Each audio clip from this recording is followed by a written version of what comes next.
Hello once again, I'm Cosmic and welcome to Darkout, a 2D indie procedurally generated sandbox game by developers Allgraph. The premise of Darkout is that you alone crash on a forgotten planet named Aluna, and you are not alone.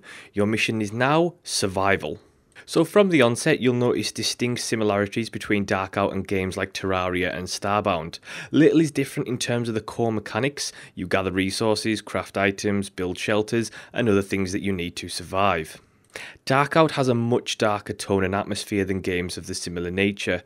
The art style is absolutely gorgeous, really contrasting the dark with vibrant fluorescent colours of the alien plant life and creatures. Sadly, I think the game is almost too dark sometimes. Lights provide barely any lighting, and it can really make things like deep mining a real stab in the dark, if you'll excuse the pun. Of course, it is inevitable that this game will be compared to those better known titles in this particular genre. Where Darkout really stands out from the others is in its attempt to place a semblance of an optional story in the background, giving meaning to the endless mining and crafting that you go through.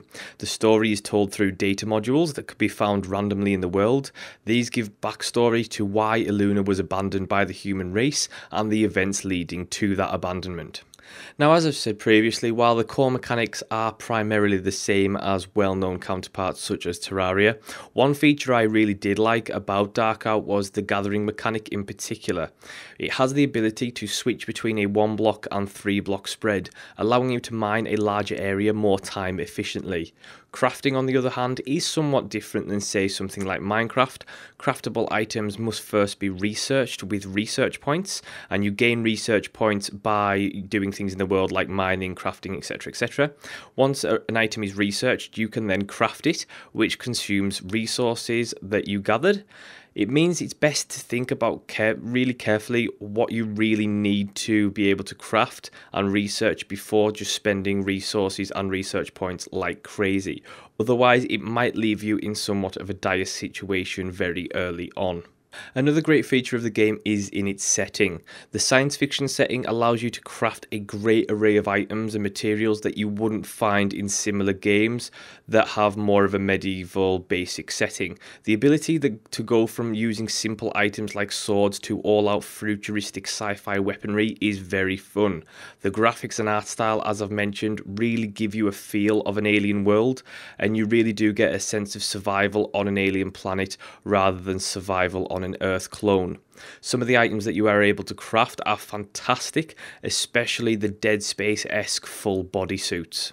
The game itself is currently only single player, and multiplayer is planned for a later stage in the game's development, as well as multiple content additions such as new biomes, items, vehicles, survivors, more story and an endgame.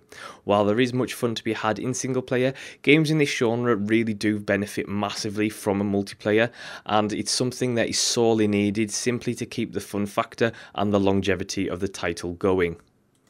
There are some issues with the game as it stands as well. I myself have encountered several bugs, nothing that has affected the main gameplay, but small things like menu glitches. The starting tutorial is also quite poor. The game just places a few small text boxes at the bottom of the screen when you start the game, and it doesn't really do a great job of explaining the differences from games like Terraria and the controls and the mechanics of the game. This game really isn't just another Terraria clone. It really does try to be somewhat innovative on pre-existing mechanics, like the addition of research points and research.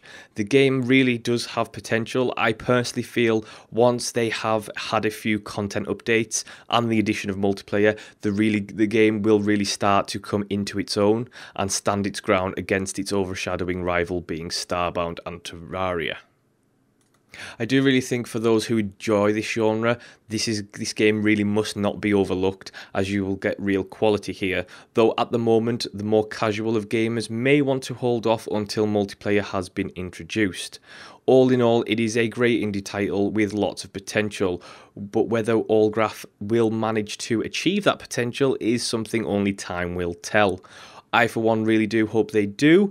Darkout is available now on Steam for around $15 in the US, which is around $9.99 in the UK. And that is Darkout. Thank you so much for watching and listening. Do like, subscribe, and leave a comment, and I will see you next time.